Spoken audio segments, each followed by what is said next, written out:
Assalamualaikum everyone and good day. So for this third week, we are going to cover chapter 3, which is international trade and investment theory. So theory is very important to understand and to know because theory predict the factors and for us to understand why that event is happen. All right, so we need to understand the theory first before we go further.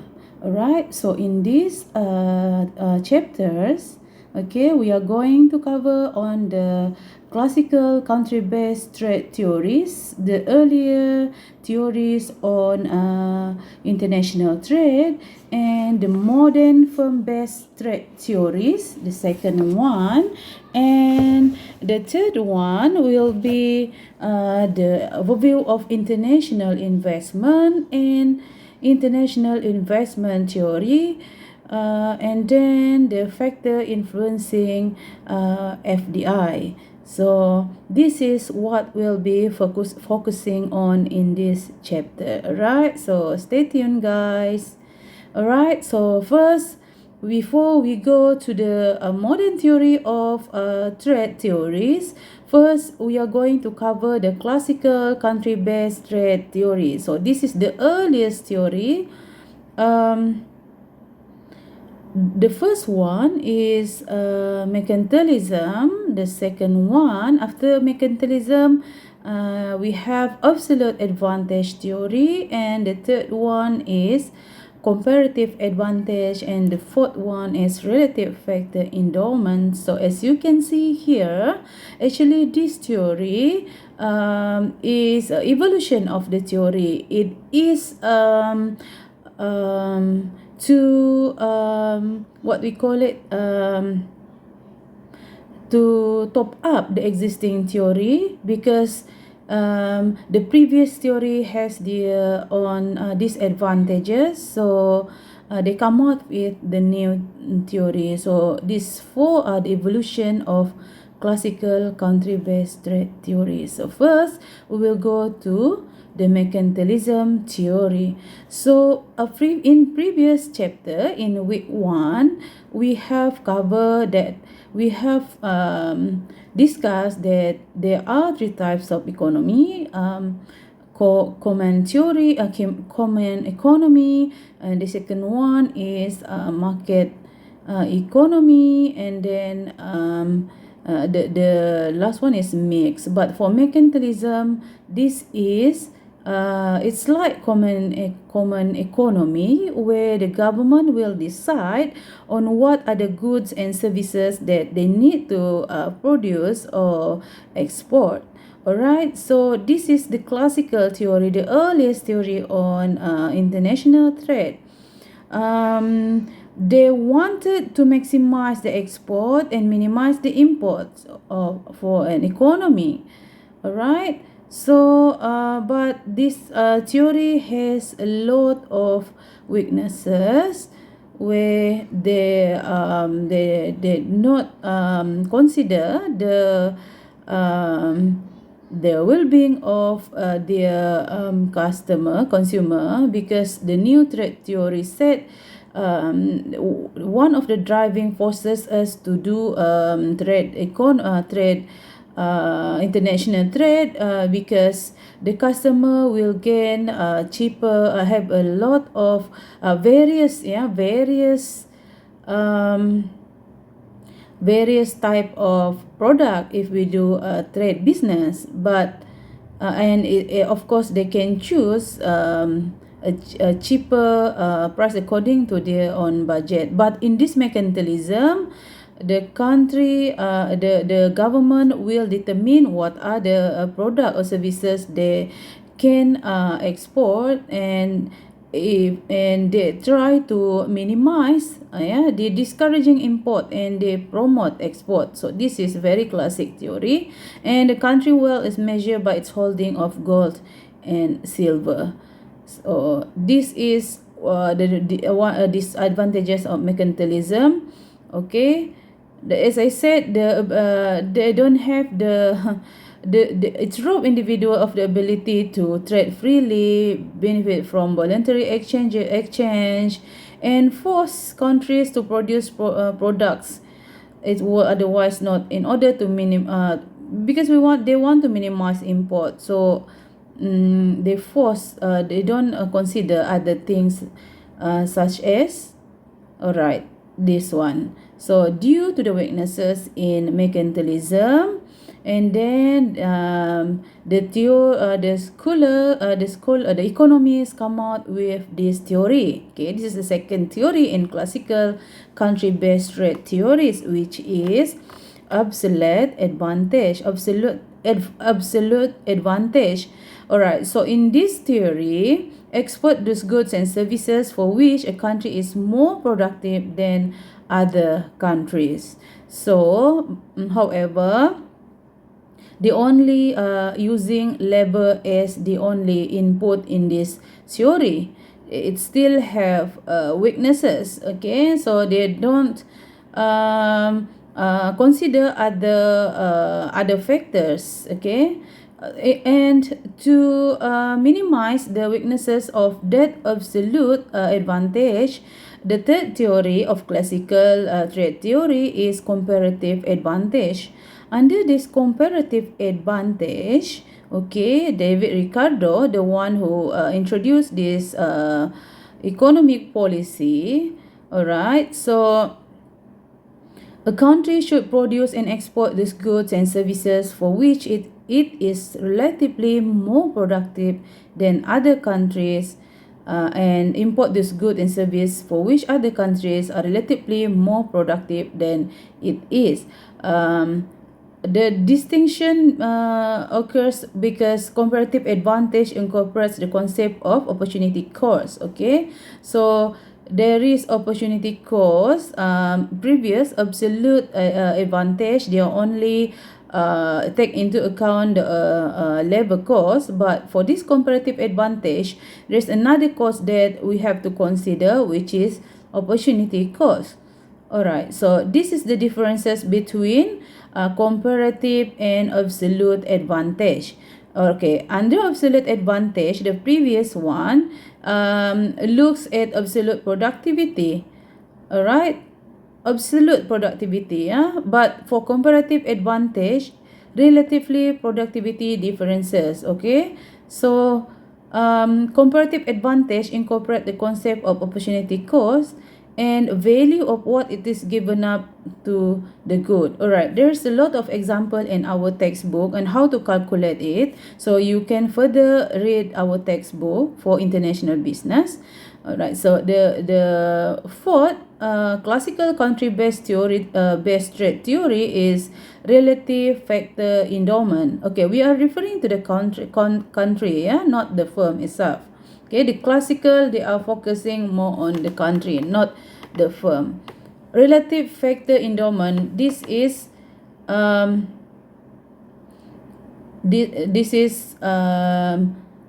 last one. Okay, under classical theory. Okay, the theory of comparative advantage begs a broader question: what determines the product for which a country will have a comparative advantage? So this is to solve the weaknesses in the comparative advantage theory.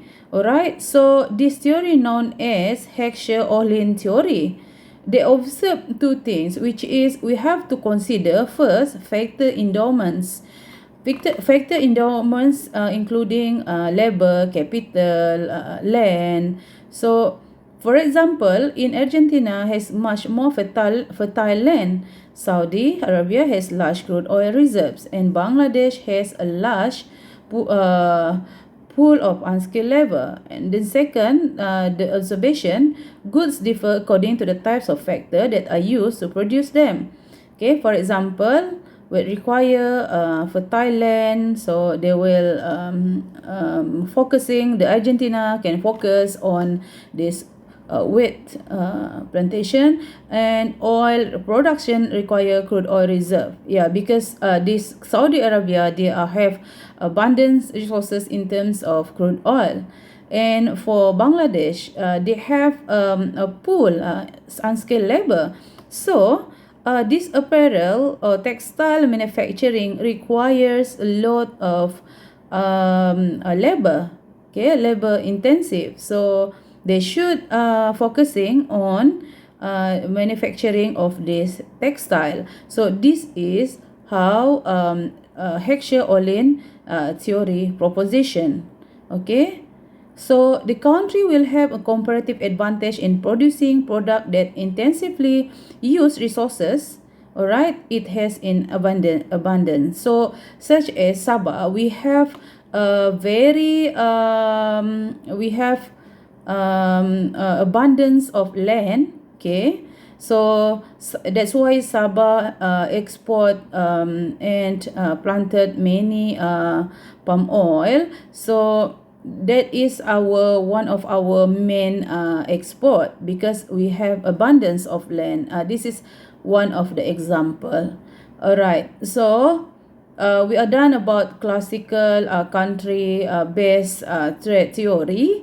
Okay, and we move on to the modern firm-based trade theories. This is all considering we are moving towards modern economy, and we have to consider other factors, yeah, other than we mentioned before.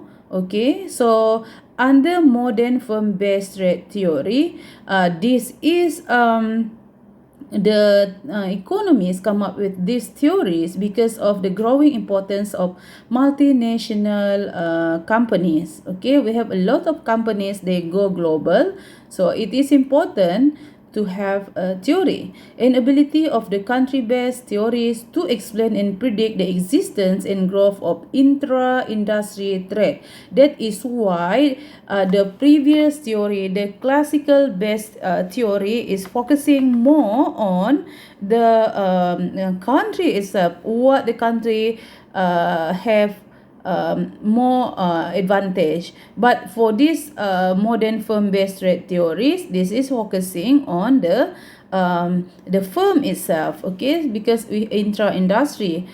A failure of the other theories to empirically validated country-based Heckscher-Ohlin theories. So we have also 4 types of modern firm-based trade theory similar to the classical theory. Okay, for classical theory we have mercantilism, we have absolute advantage, we have comparative advantage, and we have what else? The factor endowment. But in this modern firm-based trade theory, you have to remember we have to know the 4 theories. The first one is country similarity theory, and second product life cycle theory, next global strategic rivalry theory, and Porter's national competitive advantage. So this is also an evolution of there is an evolution of this theory also to minimize the previous theory. Alright, so the country similarity theory, this is the first theory in modern theory, explain the phenomenon of intra-industry trade as opposed to inter-industry trade. Okay, intra-industry is different industry, inter-industry similar industry. So trade between 2 countries of goods produced by the same industry. For example, we have automotive industry. Okay, Japan export Toyota to Germany, and Germany export BMW to Japan. This is inter-industry. Alright.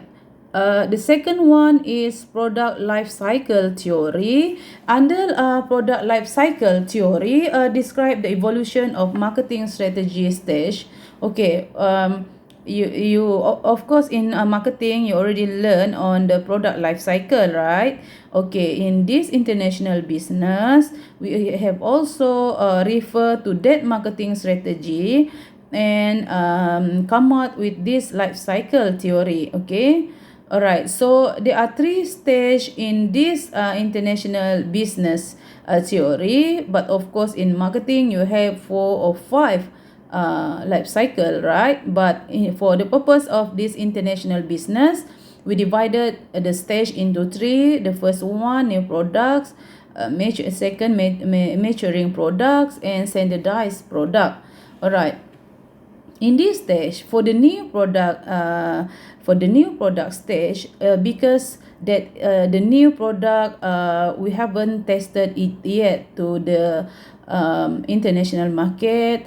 It will be minimized export for the new product, so the export is only within that country. Okay, and maturing product stage, when a lot of R&D, a lot of innovation done to that product, then they started to export the product to the other country. Alright, so the third, which is standardized product stage, this because in maturing product, they have the customer already recognize the value of the product, so and a lot of demand, okay, they go international. And standardized product, this one, okay, maybe not maybe the origin country started to set up a factory to less developed country to make that product, so it become more standardized. All right, standardized product stage, and the price become cheaper. All right, as the life cycle goes up, the price also become cheaper, because the economics of scales and because of the innovation of the product. All right, so we move on. This is many products are now introduced in Japan, but there is another limitation of this theory also, because in this 21st century, many products are now introduced in Japan, South Korea, and they also simultaneously introduced in the US, Europe, and other parts of Asia. So we cannot rely 100% of this theory, because of the innovation, because of the R&D, and because of globalization. Even though the product is still new, we already export the product. So that is the limitation of this theory.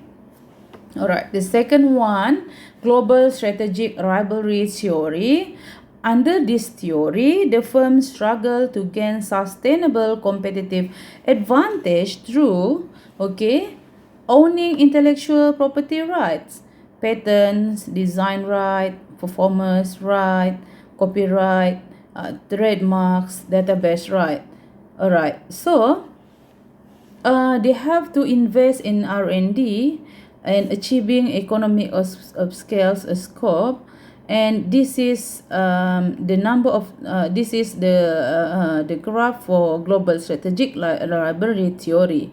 Okay, the last one of this firm-based theory is national competitive advantage. Okay, Porter's diamond theory. Okay, why it's called diamonds, I will show you later.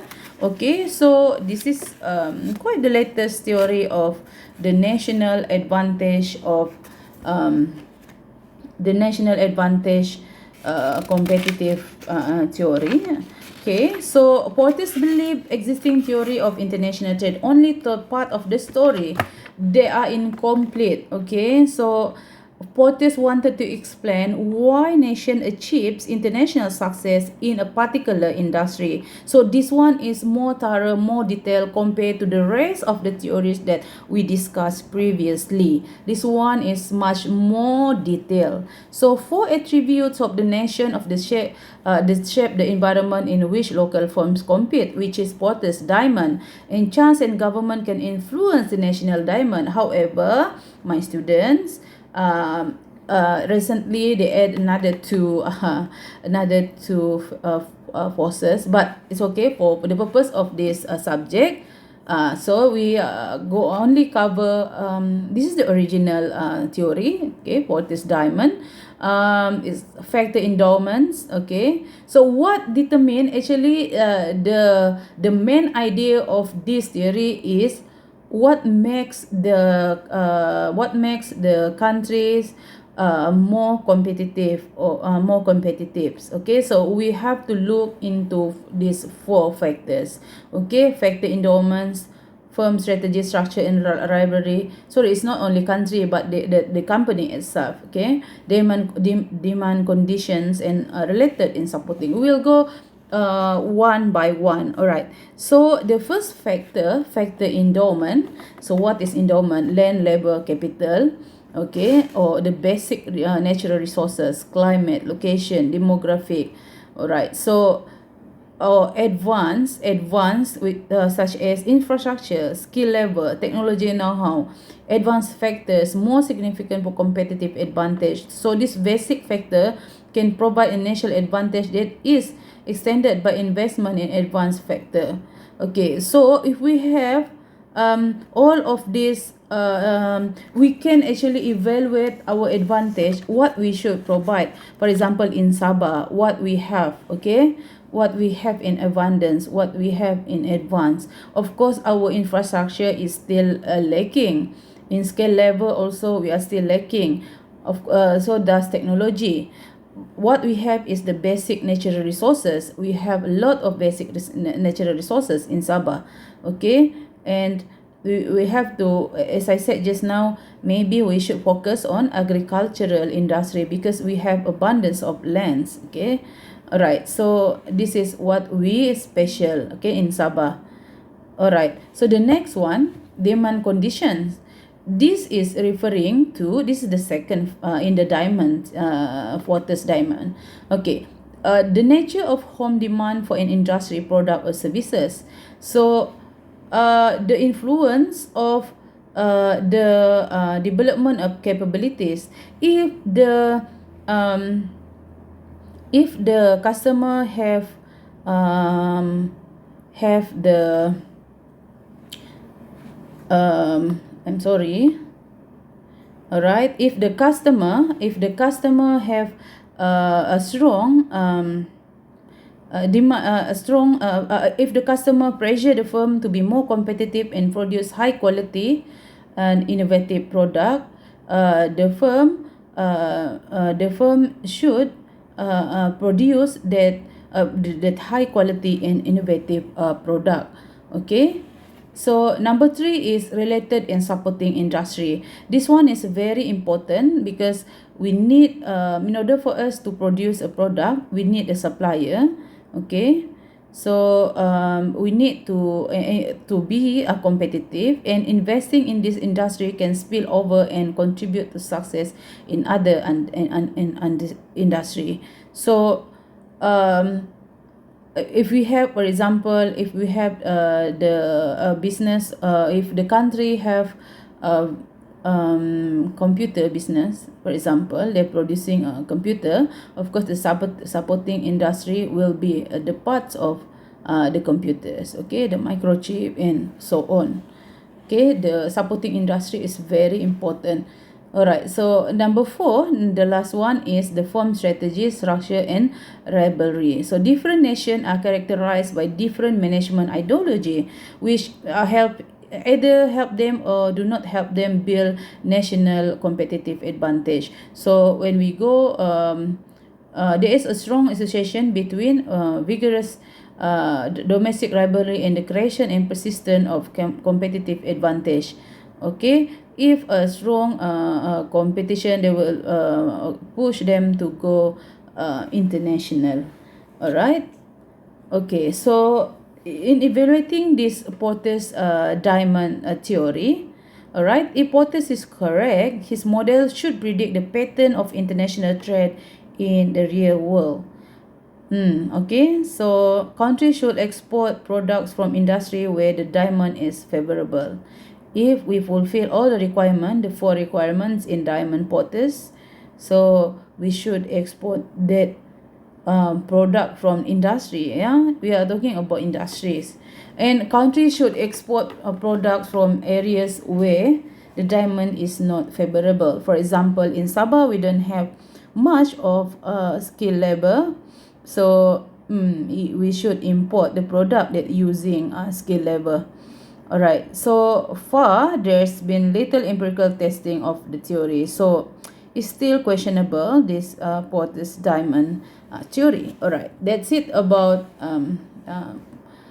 theory, two type, the classical and modern threat theories. So as a comparison, we have country-based theories, which is the classical. Okay, country is unit of analysis in this one, so we're analyzing the country in the classical theory developed by economists to explain mercantilism, obsolete advantage, comparative advantage, relative factor endowment, or Heckscher-Ohlin theory. You can call it relative factor endowment or Heckscher-Ohlin theory, but the Heckscher-Ohlin theory is maybe much more famous.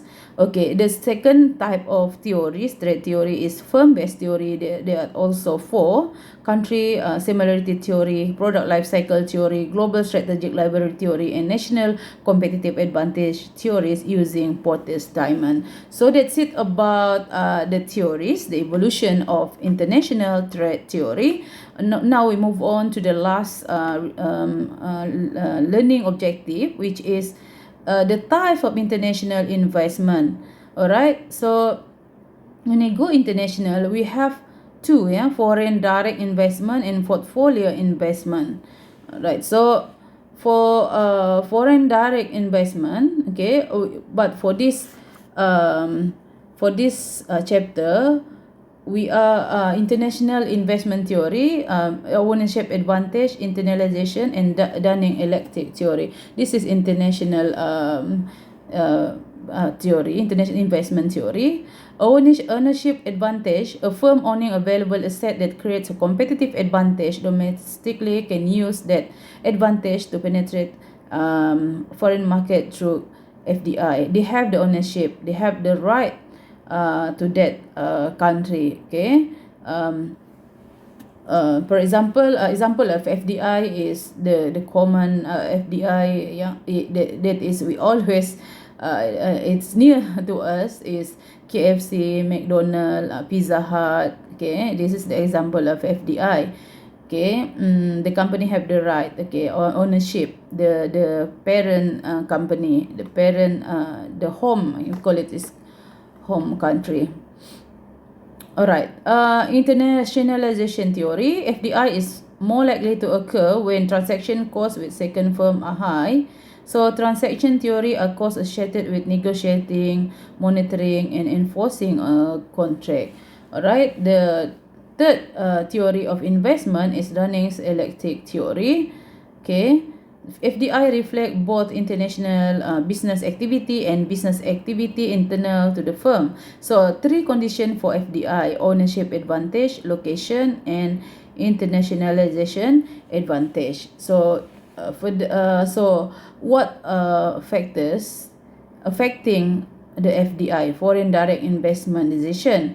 So when we want to when the company wanted to decide which country that they want to invest on, okay, so they have to see the three factors, supply factors, demand factors, and political factors. Under supply factors, okay, production cost, is it reasonable, the logistic, is it available, resource availability, and access to technology. This is what Sabah is lacking now. Our logistic, we have problem in logistic, our resources, maybe resources availability in terms of skill level, access to technology, and we are far behind in terms of technology. So that's why maybe we have lack FDI in Sabah. Demand factors, customer access. Okay, is there a lot of demands? That's why many firms like to invest in high population, large population countries such as China, India, Indonesia, because of this market access. Alright, political factors also, but Malaysia is very have quite stable political factors. Okay, and minimize trade barriers, because we also by right, a lot of country welcoming the FDI, because FDI will create more job opportunities. Okay. And then this is in Malaysia. This is the research is conducted on the factors influencing FDI. Okay.